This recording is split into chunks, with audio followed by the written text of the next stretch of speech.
Mike, I got your note about dinosaur news. Yes, there are dinosaurs in new open world RPG Elex 2, but Yes! there's other stuff as well that I thought I'd run you through. Oh. It's fine, it's all good, but I thought I'd explain it to you in this video brought to you by Outside Xtra and sponsor Elex 2. Buckle up. I'm buckled, not literally. There will be dinosaurs. Yeah, we haven't had buckles fitted yet, but one day.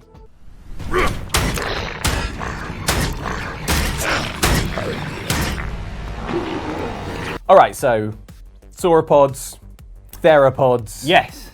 Well, raptors mainly. Okay. Right? But it's fine, and you will be able to fight them, right? You've always wanted to fight a dinosaur, right? No, I want to live peaceably with them. No. It's all about Amid fighting them. them. No, it's about hitting To them be with a rusty welcomed pipe. into their culture.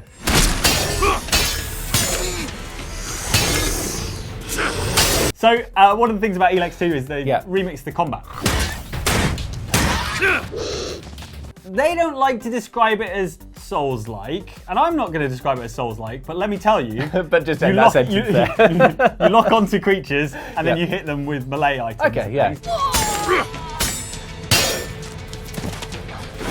The good combat. Yeah, it's that sort of combat that you'll be familiar with in terms of melee at least. But it's you kind of lock on, you run around, strafe, target, roll, things like that, right? So it's very strategic, very sort of tactical. Lovely. Tactical melee combat. Lovely. It's not the only type of combat though. There are also all sorts of other things you can do, including ranged combat. So there's a kind of bow and arrow. There's exploding barrels and things Nice. that you can blow up with your bow and arrow. I'll get you. There's magic powers as well, so there's sort of fireballs and stuff like that. Good. And then also just like the odd shotgun in there as well, right in the mix. So Sure. thematically, Yeah. we're talking All the fighting. all the fighting, yeah. All basically. the fighting ever. Do you remember that TV series that was about like historical weapons throughout history? Yeah. It's all of them, right up to sort of 2120 or something like that. Amazing. But there's all sorts of stuff. There's like chain swords and all sorts of bizarre weaponry that you can use. But the key thing about it is that it's a real mishmash of sort of sci-fi and kind of medieval stuff. So there are kind of the sort of nature-loving berserkers, and they have they live in castles and things. And then there's more sci-fi groups like the Alps and things like that. We'll talk about that later, but the point is that there's a lot of variety in terms of the types of combat you can be doing. That sounds great. But at a fundamental level, I think if you've played games in the Soulsborne series, then you will be somewhat familiar with the way it works.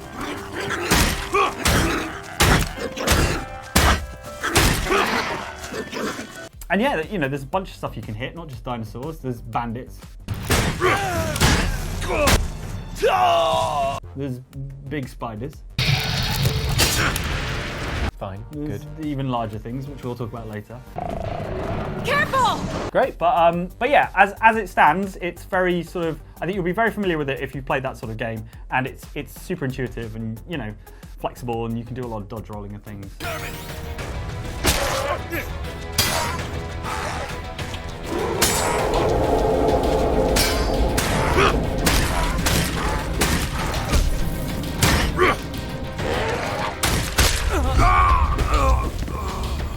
So one of the things that makes Elex 2 and the other games by this developer Piranha Bytes somewhat unique is they have a very specific difficulty curve, which is kind of famous. So Piranha Bytes made the Gothic series of games, and they had a very similar difficulty curve. Oh yeah. It is a very tough game to start with. So Okay. again, those kind of action RPGs that people love that are sort of challenging and difficult, that is how Elex 2 feels when you start off. And you need to have the confidence to not fight absolutely everything you see, because you will get absolutely owned very early on. So just because you see something that's massive doesn't mean you should be allowed to fight it, basically.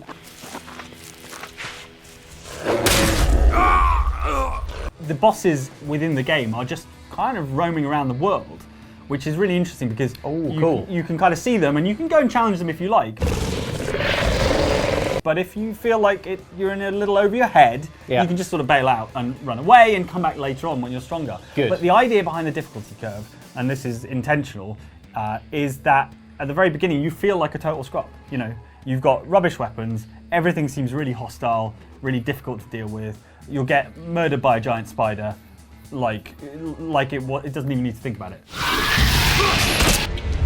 But the point is that as you build up, you level up, you become a more powerful character, and then you really get to feel that increase in power rather than everything kind of scaling at the same. And there are a few missions within the game that do scale up with your character that will always pose a bit of a challenge, regardless of what level you are.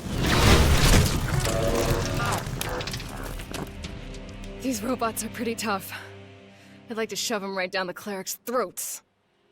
Come on, we can do this. But for the most part, the kind of environmental enemies and those bosses, you'll be able to build yourself up to the point where you can then go and smash them about. That's cool. I love the sound of a game that deliberately has a difficulty curve where it's like hardest in the beginning, but is designed to level out somewhat. Because it's an open world, you can always find the space to avoid encounters out in the open world. Sure. So even areas where it looks like you're being sort of funneled towards a big boss to get to another objective, quite often you can be sneaky and sneak around, or you can lead them into an area with other characters who will help you out with the fight.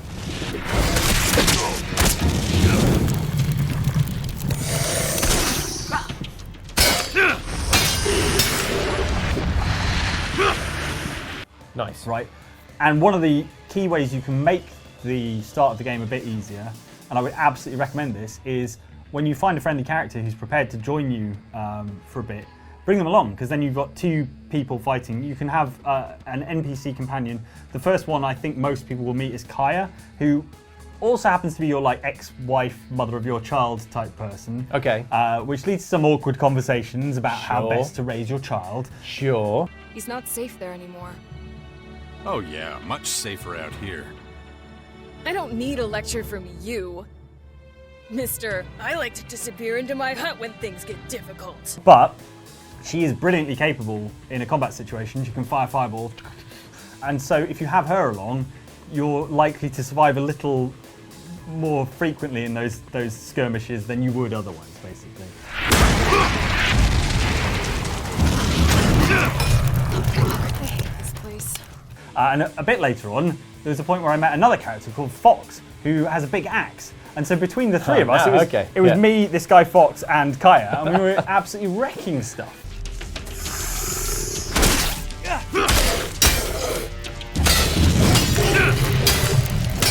Is Fox not like, these two seem like they have stuff they need to talk through? He was like, a bit of a third wheel here. Maybe I should speak to Kaya. I was worried you'd say that.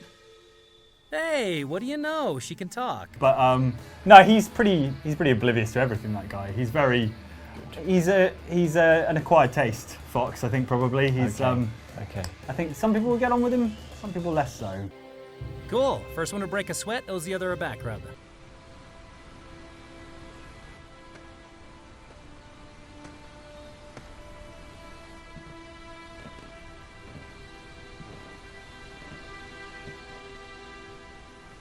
You may not be familiar with the first Elex game. I didn't play it, ago. But basically, the world of Magalan, which is where you are, in the first game was hit by a comet. Magalan, home to a civilization of millions. Until the comet hit. And this comet strike basically wiped out tons of humanity. It's a proper apocalypse, really. There's there's an abandoned city with skyscrapers, and there's all this sort of stuff going on. But this one, the dinosaurs managed. The dinosaurs managed to survive the comet strike, exactly. Well, they've been through it once before. Yeah, exactly. They're Past like, experience. I see that. I know what to do. Hide under a rock or Should we tell the humans how to survive it?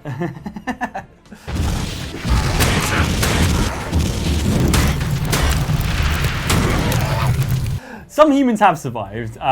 But anyway, in Elex 2, obviously the events of the first game were sort of dramatic, and those have kind of occurred. But you've gone to this sort of, as the lead character Jax, you've gone to this kind of hermit-like existence. You're living out in a shack in the middle of the wilderness, hoping that this sort of thing is never going to happen again. Of course, it being a sequel, more stuff happens.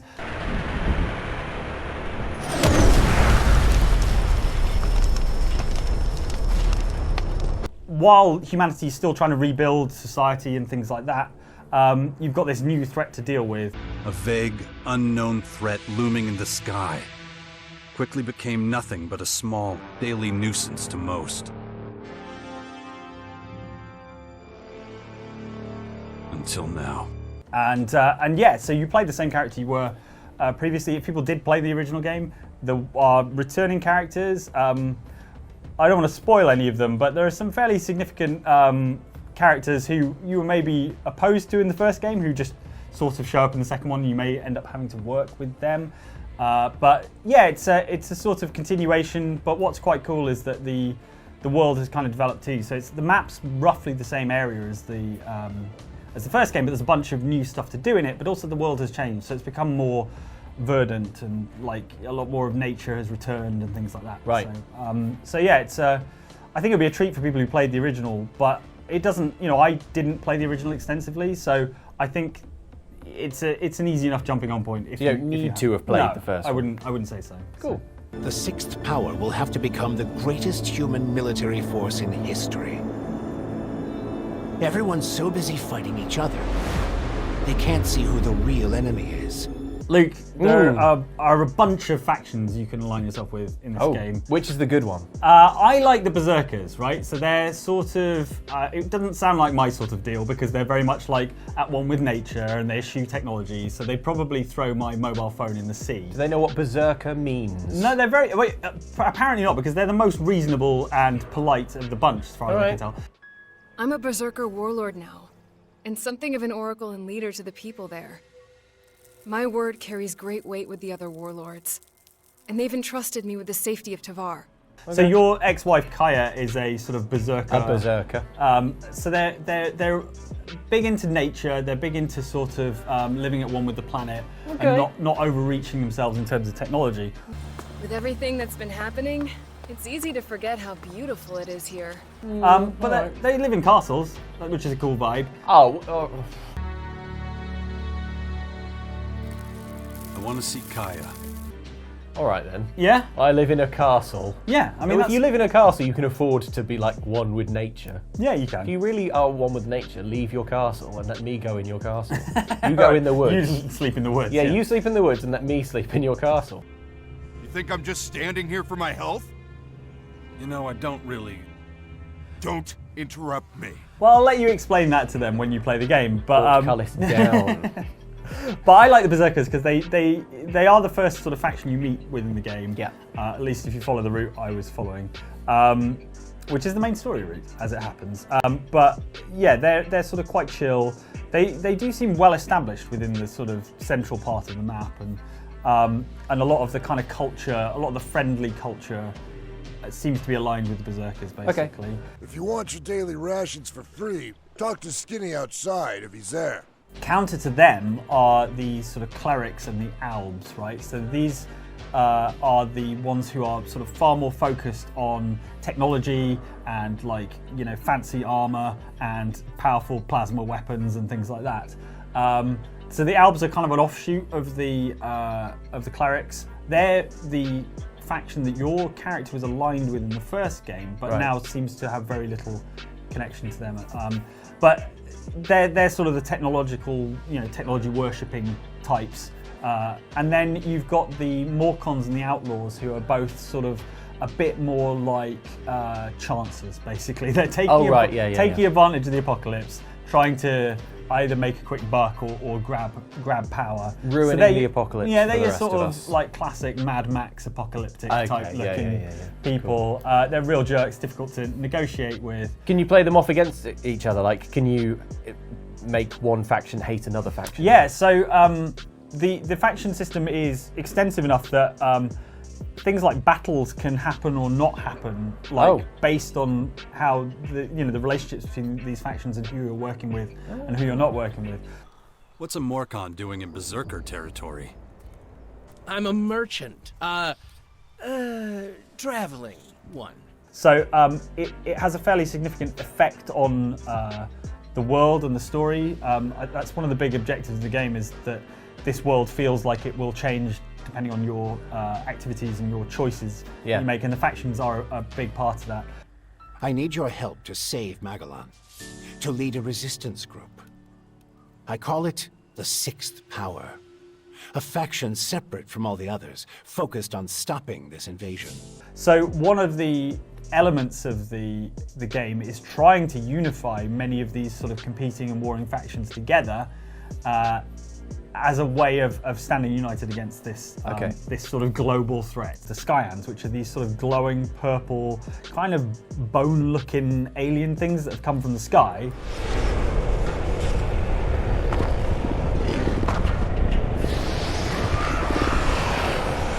They are not to be negotiated with. They don't really have any kind of... Into the castles, everyone. Yeah, back in the castle. Close the portcullis. Yeah.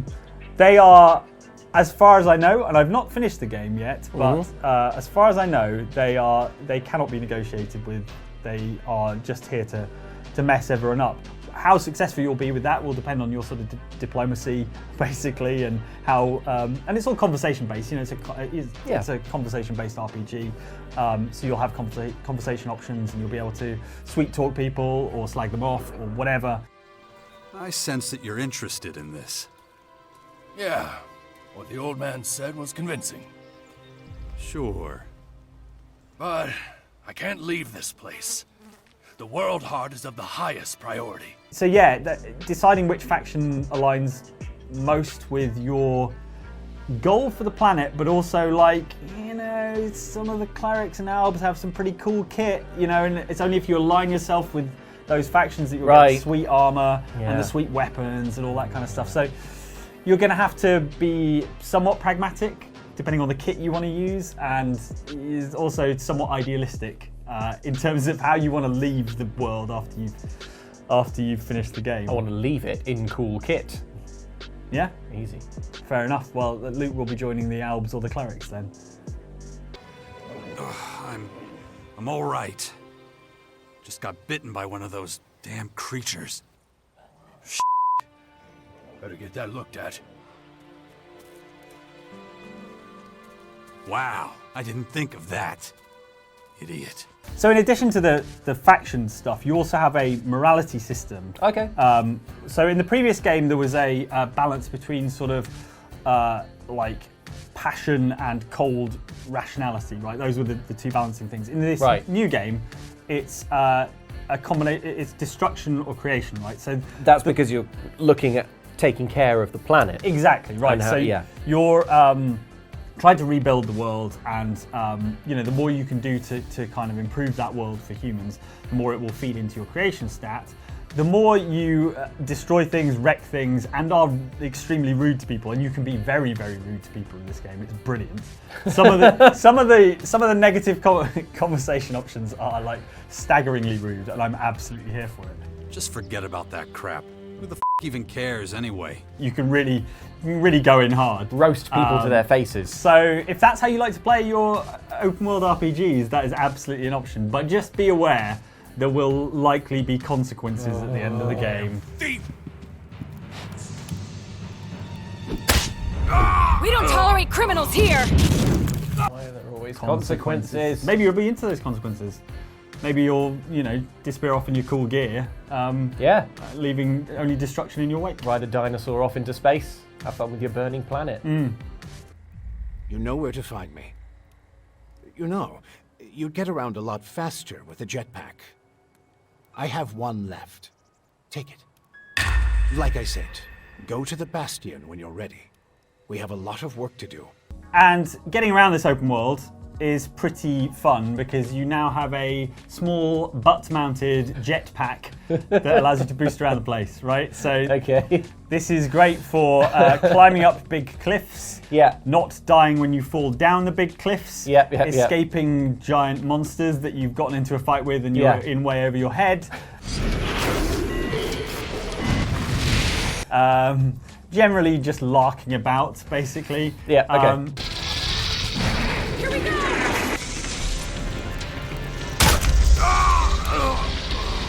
You know, it opens that open world out to some real exploration, and that's obviously, cool. as mentioned, when you're you know, a kind of scrub character, you're going to come across some pretty bad monsters and stuff, but you can go out and find them because you can, if you see a giant mountain, you can often jetpack your way up and see what's on the other side.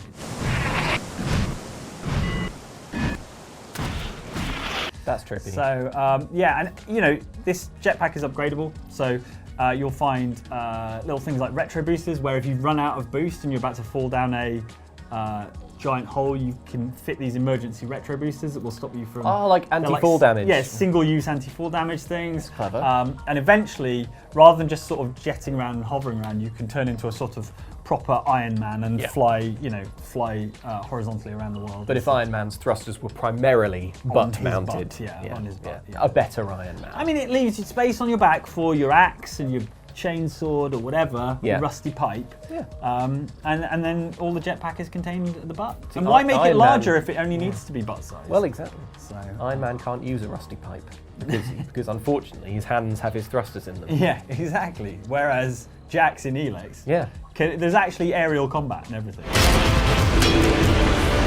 But it does mean it makes like zipping around the world more convenient and be more fun. So yeah, I'm here for jetpacks. I'm here for jetpacks in any game. In any circumstance. Put one in Breath of the Wild too, Nintendo UK. They will do as well. They put a ruddy motorbike in one of them. Yeah, it's the natural next step. Secrets lie in every corner, and there are plenty of resources to be found. Use them to improve your skills and your weapons. Mike, I only have one more question. Go on. Apart from, where are the dinosaurs? Give me the dinosaurs. What is an Elex? I actually don't know what an Elex is. Okay, so... Does it stand for something? It does. Electronic, large, extraterrestrial, xylophone. Let's say that's what it is. Cool. But also within the context of the game, it is a sort of substance. So in the first game, when the comet smashed into the planet, all of a sudden, like, this resource called Elex was scattered around the world, right? Right. So this stuff is sort of a crafting material, but also it's sort of space drugs. So you can use it. You can use Elex to like infuse it with armor and things like that. For greater capabilities, you know, and kind of magical abilities.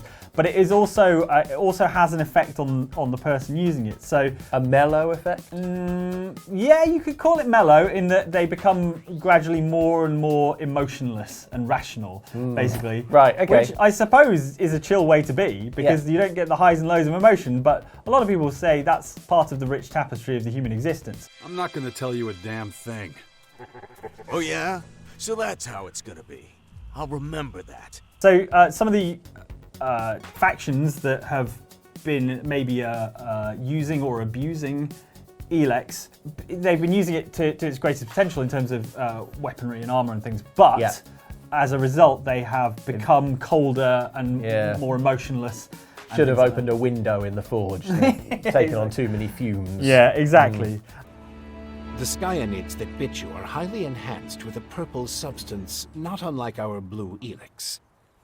That's why I've taken to calling it Dark Elex. One of the interesting things about Elex 2 over the first game is that there is now Dark Elex as well, which now that the Skyans have come down, these kind of purple-looking chaps and chapesses. I assume there are both chaps and chapesses. I haven't checked. Because I can't get close enough to them without getting killed. But there's now this Dark Elex, which is like somewhat toxic, and I think as you become increasingly exposed to it, you become a sort of Skyand yourself. So their goal is kind of assimilation almost of the living things on the world of Magalan. But you can collect Dark Elex, and you may yet be able to use it to your own ends. But you'll have to play a bit more of the game to find out.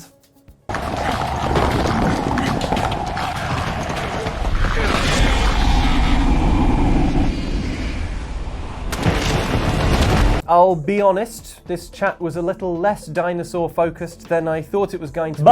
And yet... much more heavily butt jetpacky than you were expecting, so it swings and roundabouts really. Yes, I wasn't thinking there would be so much butt jetpack, but it's always a good sign. If all you want to do in Elex 2 is go around and and try and cuddle the dinosaurs. You're allowed. You can just do that. I'm allowed. They can't stop me. It's a huge open world RPG. Yeah. They can't tell you what to do. They can't stop me. They can't stop you. The dinosaurs may eat you, but you know. It's all perfectly legal. It's all perfectly legal. Fly over there. With your jetpack. Yeah, land on its back. Yeah, and then ride it to victory. Yeah. So there you go. That's, a bit of a quick rundown of what Elex 2 is all about. Well, thank you very much, Mike. It sounds very interesting. And thank you for watching this video brought to you by Outside Xtra and sponsor Elex 2. Like and subscribe if you enjoyed this, and we'll see you next time. Bye. Right, Mike, initiate the butt jetpacks now. Insert special effects shot of us. John, I hope you're inserting the special effects shot. Yeah, there Is we it go. happening? There we go. Good. Perfect. High budget ending. Like it. Good.